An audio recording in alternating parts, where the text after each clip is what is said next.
Hi.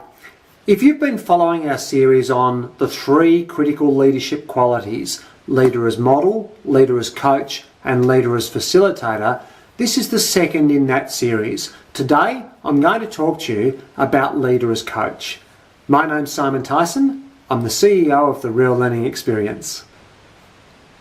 Former US President John Clancy said that if your actions inspire people to dream more, learn more, do more, and become more, you are a leader. And in my view, that encapsulates exactly what it is to be leader as coach. In my work with leaders all over the world, nothing seems to intimidate them more than the concept of having to be a coach. Now, I believe that's because they perceive this message of leader as coach incorrectly. They believe they've got to become a professional coach, a qualified coach, the sort of person that they pay big money to come in and coach their people. That's not what we mean when we talk about a leader being a coach. In my view, leader as coach is much more about an attitude or a way of being than it is about a specific skill set or qualification. So what do I mean by an attitude? What I mean is this. Someone who's got an attitude of leader as coach is committed to helping their people grow rather than simply instructing them what to do.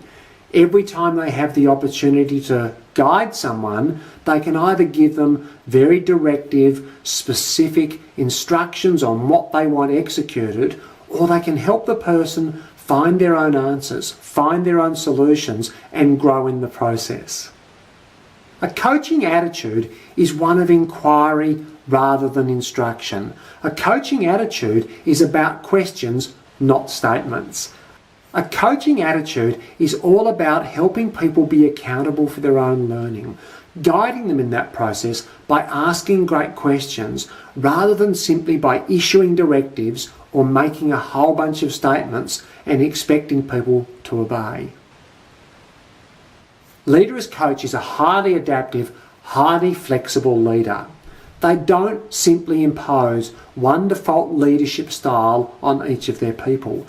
They take the time to understand what it is that motivates, what it is that worries, what it is that interests each of their people, and they adapt their communication style and their overall approach to fit in with those dynamics in each of the individuals in their team.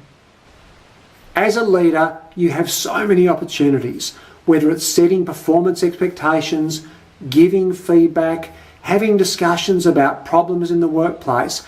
Each of these situations presents an opportunity for you to demonstrate the attitude of leader as coach. In each of those circumstances, you have the opportunity to impose your perspective on that person, to tell them what you expect and expect them to obey, or you have the opportunity to ask them great questions, to help them have realizations for themselves, to set their own expectations and to bring those expectations in line with the team objectives. I believe there's 2 great enemies of leader as coach. The first of them is habit. If you've been a manager, if you've been a leader who's learnt to lead in a certain way, a more directive, authoritarian style, then it's hard to break that habit and become a leader who slows down and asks questions instead. The second big enemy of leader as a coach is time. If you're in a hurry, it's naturally more efficient to simply tell someone what you want done. It's more time consuming to ask them questions, to coach them through the process. However, that's a little bit of a false economy, because when you tell someone what to do, in all likelihood, the next time a similar circumstance occurs, you need to tell them what to do again. When you coach someone, while it's more time consuming up front, the next time a similar circumstance occurs, they've probably got the skills, the awareness, the knowledge to solve the problem themselves. If you'd like to make the shift from a more directive style of leadership to leader as coach, it's simply a shift in attitude accompanied by a shift in one simple behaviour.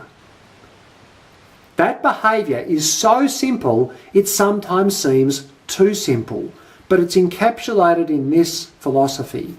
Every time you could make a statement, ask a question instead.